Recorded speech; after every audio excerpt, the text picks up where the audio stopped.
Today's case takes us inside a courtroom where one man's confusion could cost him 2 life sentences. A defendant, clearly overwhelmed, faces not just one, but 2 major felony trials for attempted murder and witness tampering. His lawyer urges him to take a plea deal, 25 years behind bars. But the defendant insists he's innocent and doesn't even understand what's happening. What follows is a legal and emotional showdown.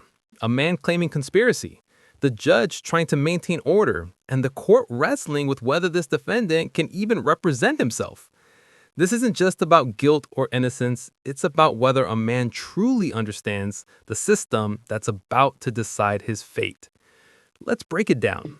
We've got 3 case numbers, Your Honors, 19 CF 3340, 20 CF 756, and 19 CF 3365. I know Mr. Salim represents him in one of those. Mr. Salim, Mr. Salim, can you join us? Your Honor, can I speak for the record too? Williams, finished knowledge. Yes, sir. So I think we're set to go to trial on 193365 next week. And I presume 2756 as well. Yes, Judge. I know that we had a couple motions that we dealt with last week. I didn't rule on the motion to consolidate. I don't You believe, did, Judge. You granted it last week. I don't know if there's been a written order, but you granted it in court. I actually had filed a amended information consolidating those 2 counts, but I left it on the printer this morning, so I will file that. Okay. My intention is in the 193365 case, he is currently charged with 2 counts. One is the felon in possession of a firearm. That would have to be bifurcated anyways. So I had not included that in the amended information, and I plan on moving forward with the attempted first degree murder with a firearm and the tampering of the witness at trial next week. Okay. and my recollection, Judge, was that you, at that hearing, I remember you saying that you were inclined to grant the joinder of them. I'm not sure. You may have said it. But if I did and just out of abundance of caution, I'll grant the motion. And that was certainly, I anticipated you do that, and I've been acting accordingly. I would like to put a few things on the record, Your Honor. My client had an offer from the state last week, and he did not wish to take advantage of that offer. My investigator and I went out to the jail, talked to him, went over things, explained everything to him. I gave him my advice, which was that I thought it was in his best interest to accept the offer. He refused that, and that offer was for 20 years with a mandatory minimum. He still has an offer today for 25 years mandatory minimum, and I've discussed it with him briefly over here in the box, and he's told me that he doesn't wish to do that, but considering the Hey, fact. Your Honor, this man ain't even helped me in my Marty, defense. None of that. Mr. McCarty, I told you I'd give you an opportunity to speak. Okay. Yes, sir. Yes, sir. Finish. What I was going to say, Your Honor, is considering, I've explained to him that his exposure is in the 3365. The attempted murder case is a life sentence, in that he's further exposed in the 2756 case on the tampering to an additional 30 years, since it was a tampering with the underlying case being a first degree. So I've explained to him his exposure. I've given him my advice. I've told him what I think is best for him. And he, as is his right, he's choosing not to do that. But I did want that on the record so that there was no confusion later on about whether or not I had informed him of the offers and how I advised him and that sort of thing. So, Your Honor, my intention is to revoke those offers today, and I plan on moving forward next week. One thing that Mr. Williams mentioned, yesterday I filed the HBFO notice, which actually extends his exposure in the tampering case from 30 years to possible life in that case as well. Okay. So the maximum that Mr. Cromartie faces is 2 life sentences consecutive. Okay. I really wasn't aware of that. You hear what he said? Yes, sir, but. So I let don't- me I don't- ask you this, before the judge is going to give you a chance to Okay. talk, Okay, but in light of the fact that Mr. Sullivan has made this new filing and now you have, your maximum exposure is 2 life sentences, do you wish to reconsider your choices with I don't regard to understand. accepting the I offer? don't understand. I don't understand. And being him, being that he's representing me, we haven't even worked the defense in this case at all, period. Okay. And plus, Let's take one thing. Do you understand that you've been off for 25 years in prison? I don't understand, sir. Yeah. Then yes, you do understand you have a plea offer for 25 years in prison.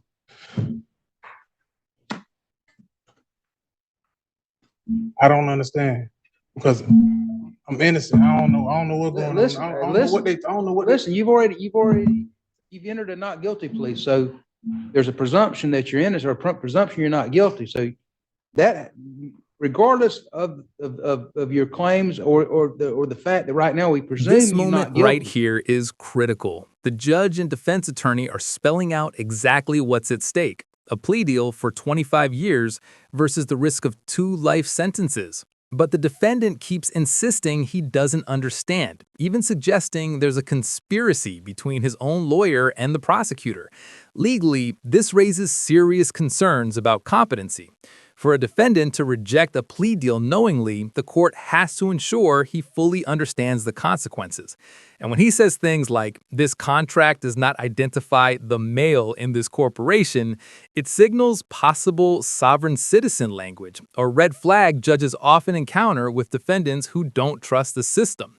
Viewers, what do you think? Is this man genuinely confused, or is he trying to outsmart the courtroom? Would you reject a deal like that if your life was on the line? You understand the state has offered to let you plead no contest to charges, and it'd be a 25-year sentence. And I believe, what is it? Is it a minimum mandatory 25? It would be a minimum. Minimum mandatory. mandatory minus the time you served in jail. No, I just need to, you understand that's the plea offer from the state. Hell no. I don't understand none of this. What he thought, and this is a conspiracy between these two. Right here? Listen, Mr. Man. Cromartie, Mr. Cromartie, what do you? Man, I don't understand, sir. And I don't believe you, Mr. Cromartie, because you act like you do understand it. But what are you asking for right now? What are you asking for? I'm asking for him to be removed off my Raise case. your right hand to be sworn. I do. Wait till the oath is done, sir. Do it again, madam. Sir. Raise your hand again. Solemnly swear the testimony you're about to give is the truth. Yes, ma'am. All right, Mr. Cromartie, state your name. Jamel Cromartie. What are you asking for today, Mr. Cromartie? This name of this contract does not refer nor identify the male standing in this corporation. I, Jamel Cromartie, being forced to go against my will and my best interest. My right of due process have been impeded upon. Also, my 4th and 5th Amendment right have been violated. I invoke my rights of the Constitution to protect me and my best interest. I invoke my 5th Amendment. Okay. All right, then you vote the Fifth Amendment right, so you're not asking to testify. What are you asking me to do? First of all, I have the right to face my accuser. Listen. What are you asking me to do today, Mr. You Cromartie? saying I don't understand. Mr. Just Cromartie, don't- what are you asking me today? I'm gonna give you No, one I more don't chance. need him on my case. Okay, are you listen, what are you asking me to Or do? this one right here. This both them two right there. Okay. I got some that's conspiracy on what they trying to do. Okay, what do you want me to do? Continue my trial. No, Till I sir, get- motion denied. What are you asking me to do? What are you asking me to do, Mr. Cromartie? A fair trial. All right now, you're gonna get a fair trial. Is there anything you're asking me to do right now? I'm saying I don't need them on my case. What are you asking me to remove them? Yes, sir. And then are you gonna represent yourself, or are you gonna hire another attorney? I'd rather represent myself to get an attorney. You already sworn in, so state your name again. Jamel Cromartie, sir. Mr. Cromartie, you're asking to represent yourself next week, is that correct? Yes, sir. Okay, you understand that you're looking at life in prison if convicted of two life sentences. Okay. You understand that? Yes, sir. Okay? You understand you've been offered a 25-year plea deal? Yes, sir. And when you said before you didn't understand that, you were not being truthful with the court, is that correct? I mean, I'm saying yes, sir, to say yes, sir. I'm guessing you're agreeing with me. I don't know. No, I'm asking you a question. So you don't understand that, is that correct? Understand what? that you have been offered 25 years in prison if you pled no contest and that will settle your cases. Do you understand that? I don't know how to answer that. You're going to have to answer my questions if you want to represent yourself, sir. If not, I'm not going to find you competent to represent yourself. Yes, sir. Do you understand you've been offered 25 years in prison? Is that correct? Yes, sir. Okay. So when you said before you didn't understand that you were not being truthful with the court, is that It's a correct? lot that's going on that I don't understand. Listen to me. Yes, sir. You were not being truthful with the court. Is that correct? I'm not gonna say I'm being truthful.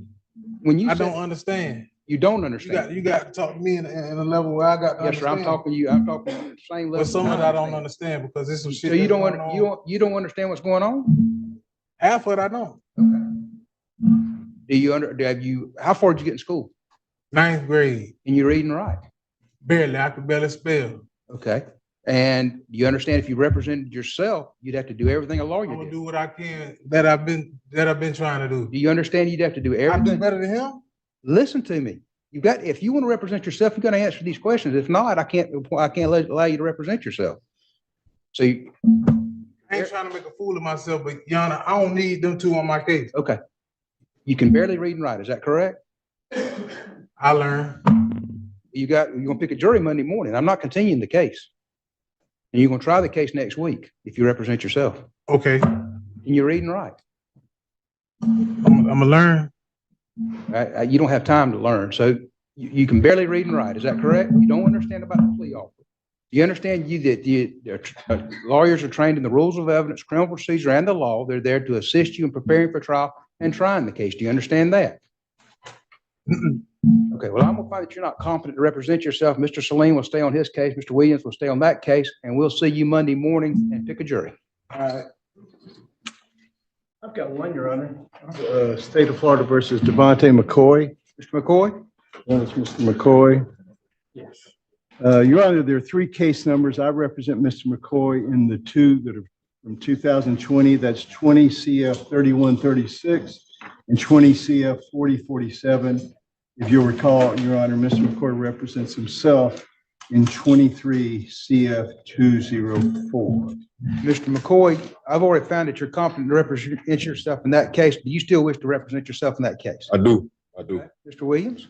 Your Honor, we have a new state attorney assigned in the two cases I'm representing him in.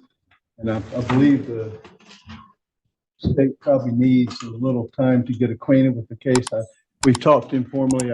It's my understanding he'd like to kick it to another pretrial. Yes, sir. Well, Mr. Clark, can I say something, sir? Yeah, you can address, yes, sir, address your case also, the one you're representing yourself also. Right. Yes, sir. On that case, That's for the record, that's 23 CF 204. Yes. yeah, well, I got a couple motions I want to file on that one, but Okay. about that case, so can I ask why am I being held without bond? Sir, Mr. McCoy, we've gone over that. I revoked your bond, I believe, in the K2 case numbers because of the arrest. So I think we've already adjudicated that and litigated that. I'm gonna litigate it, but that's why you're being held without bond. I mean, is there a reason though, sir? Like, Yes, sir, reason to because be held without bond? yes, because you were out on bond and you picked up another charge. But I'm innocent on that charge, Mr. Clark, and I got the evidence. Absolutely, you're presumed innocent on all the charges. I assume you're not admitting that you're guilty on the two charges that you're out on bond on. You're Man, presumed innocent on all three of the charges. can I ask that the state has filed a motion to hold me without bond, Mr. Clark? No, sir, I believe the court, I believe, and I may be wrong, I may have done it on my own motion. You had a hearing in February, I believe it was February 24th, and then you addressed it also at our last hearing on October the 17th. There was an order of revocation of release, and that was done by the first appearance judge on January 18th. So that judge held a hearing and revoked your bond or issued basically a warrant and held you without bond. So that, and I upheld that. I understand, sir, but it's been since January. Is there a reason why you feel like I need to be held without bond? Yes, sir, because you picked up another charge while you were out on bond. Well, Mr. Mr. Clark, I'm just speaking real quick. Go ahead, do it quick. I've already addressed that, Mr. I don't have to make it any plainer for you. Have a little patience with me, sir. I understand that.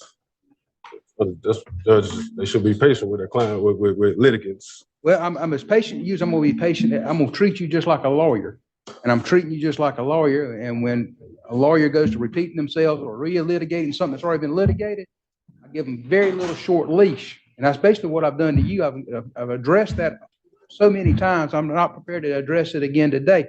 So if you want to talk about something else, let's move on. But I'm not going to reinstate your bond today. Okay? Ask you why, Mr. Clark? Yes, because you picked up another charge while you were out on bond. That is just okay. And that, I know that you say you're innocent, and you've said you're innocent on. Listen, I just want to say this one thing, Mr. Clark. One thing, but we can move on to the next thing. Okay. Okay.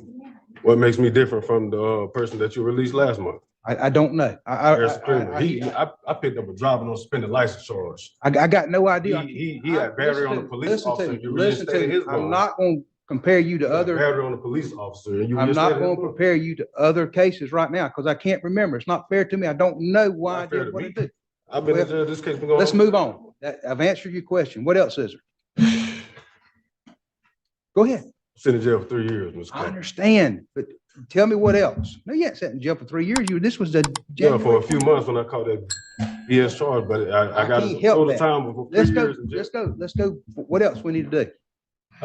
Set me up for a bond here. Okay, December 19th at 9 o'clock. Okay, well, wait a minute. I ain't done yet. I still got some motions I want to file. Okay, you can file them. Now, have you got copies for the state? Yeah, I got copies for the state. Okay, So, you need to provide I guess it's Mr. Ferrer. Oh yeah, what about on my new case? Okay, on my new case. No. I never had a driver's license, right, in my life. And the fact that I'm charged with a felony is wrong. It's because driving without a valid driver's license is a misdemeanor, even if you are habitualized. Hey, you need to file a motion. Well, I got the motions ready right here. Well, file it.